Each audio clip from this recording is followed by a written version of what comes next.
Welcome to this week's edition of Horses A to Z podcast. COVID-19 has brought upon many challenges to all facets of our lives, and it's so easy to focus on the negative aspects of those challenges.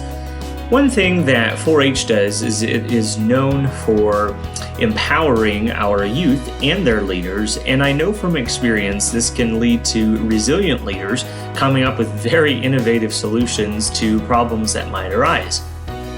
Despite the challenges we faced this year, the Ohio 4-H Horse Program Office was able to develop online events in lieu of canceling some of those state events for our 4-H members across the state to still participate in, starting with Quiz Bowl to Hopology and our judging contest, just to name a few.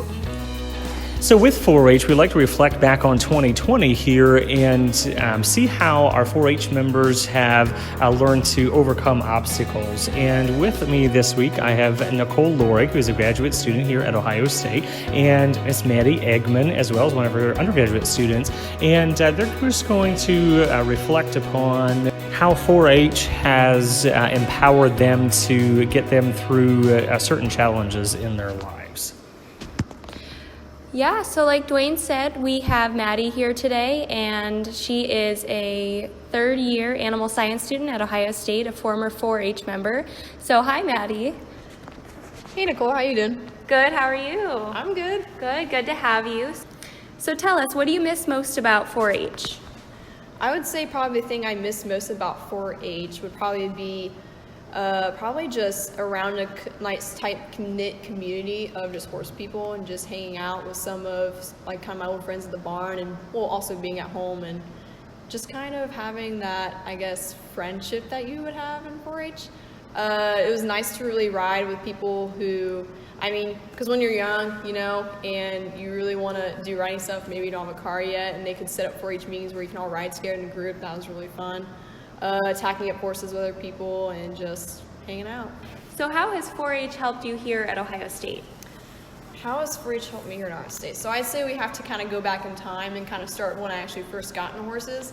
So when I was younger, I asked my mom, like, hey, I really like horses. Can I possibly take horseback riding lessons? So we did that for about a year, but then my instructor couldn't teach me anymore, and so then I fell out of it. My mom wouldn't take me back for a long time. And then in about 8th grade, I approached her and I was like, hey, I really want to, I have a few more years left in 4-H. I'd really like to show horses. Can I please take lessons again? So she's like, okay, since you want to show in 4-H, you already do goats, we can do that. So I started taking lessons again in 4-H, and I was able to show in 4-H for 3 years. And I feel like just starting out in horses like that, actually, because of 4-H, got me to be able to start in horses again, learn how to ride, kind of caught on my fascination or interest in horses, and just kind of took off from there. So I showed in 4-H and basically until I showed horses in 4-H until I wasn't able to anymore, so my 10th year in 4-H. And after that, I was able to use my experience in 4-H. So being able to showing horses, kind of the stuff that you learn around horses, and also with the people that you meet in 4-H and the opportunities you have, kind of got me, that was what got me into Ohio State. Helping with that was just being in 4-H, And then once I was here at Ohio State, I feel like it was a lot easier to do some of the classes or know some of the stuff you can do around horses at Ohio State, because I already had that previous experience of being in 4-H. So I know that you're really active in the Ohio State equine program. Would you mind telling us a little about that experience? Yeah, sure. So my first year at OSU, I was just taking just basic GE classes and stuff to fulfill for my major. And then my first semester, my second year in, I decided to take equine intro and equine health disease, kind of a double whammy of horse classes that semester. And I really enjoyed them. When I was younger, I used to go online and take like horse quizzes, because I just thought it was so fun, like, oh yes, knowledge about horses, and see what score I get. So I feel like taking those classes, it really kind of like challenged me to learn more and more about horses, because 4-H kind of coddled that through my years of high school to be able to keep me in horses, and eventually I was able to take these classes at OSU.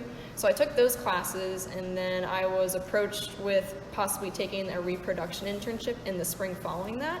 So I accepted that offer. I went and took the repro-internship. I never really thought I was interested in horse reproduction. I was kind of always fascinated by like mares and foals. I think they're really cute. I think they're fun. They'd be fun to work with, and I love color genetics, like all of that kind of stuff. So I was able to take that, and that kind of let me know that I wanted to be able to do equine reproduction as my career goal, kind of work in that industry. And so I took the reproduction internship in that spring, and I found out that's what I want to do. And then since then, I've been kind of just like planning my future, be able to make that my goal as to what I want to do. What skills did you learn in 4-H that brought you to thinking about horses in your future like that? So some skills in 4-H that brought me about thinking of horses in future. Let's see. So I would definitely say so some of the 4-H clubs, like events that they would hold, like fundraising stuff, that's a really good demonstration and I think practice on just learning how to do teamwork and also creativity, thinking of ideas for fundraisers and teamwork and creativity. And then also too, just a lot of the events that 4-H offered to horse people to be able to participate in. So it was really like the process of just going again for preparing for fair, you know. So you have all these meetings coming up, so you got teamwork there. You have student-led clubs, so you have leadership roles available for students in that.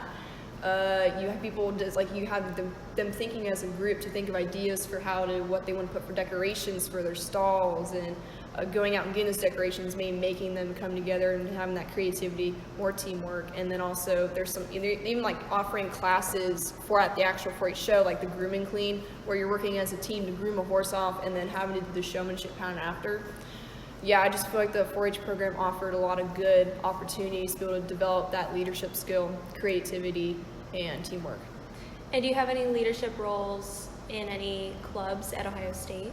At Ohio State, potentially one here soon for OSU Horseman Association, so I'm actually really excited for that one to be able to, because I always was I did have some leadership roles back when I was in 4-H, but I wasn't in a club with other horse people. I was leading a club of just kind of a variety of livestock, so now it'd be kind of fun to be like a leader for other people who are really interested in horses and kind of show them like, oh yeah, there's so much cool aspects to the horse, so I can totally show you that and help you figure it out.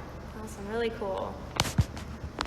So how has your experience in 4-H helped you in your life outside of 4-H and even not thinking about horses, just your life in general? All right, so before I even joined 4-H, I was typically more reserved, more shy kid, and then going to the 4-H world, you know, I mean, you go into this meeting of all these other kids and it's huge and you're like, oh my gosh, this is a little intimidating, but you know, you start making friends. So I feel like 4-H helped me as a person to grow more sociable, to be able to handle certain situations when you're in a social setting. It definitely taught me how to talk to people better, how to be able to lead people if need be. So in my years of 4-H, I was grateful enough to have the opportunity to be able to be in a leadership role in my club. I was vice president and president at some point in time, and I ended up becoming a TA at OSU for some equine classes. So that was a really good experience, and I think 4-H helped me be able to grow, because I feel like if I didn't have that, I'd be a little bit more lost in what I was supposed to do to be able to lead people and kind of show them how things go. Awesome. Well, thank you. Thank you so much for talking with us about that. Obviously, 4-H had a huge impact on your love of horses, and that's really awesome to hear, just coming from being a 4-H alumni. So thank you again for speaking with us. Yeah, thanks for having me. And thanks for tuning in to this week's podcast of Horses A to Z. Do you have a question you'd like to have answered or have a topic you would like us to feature in our weekly podcast? Send us an email at horsesatozpodcast@gmail.com.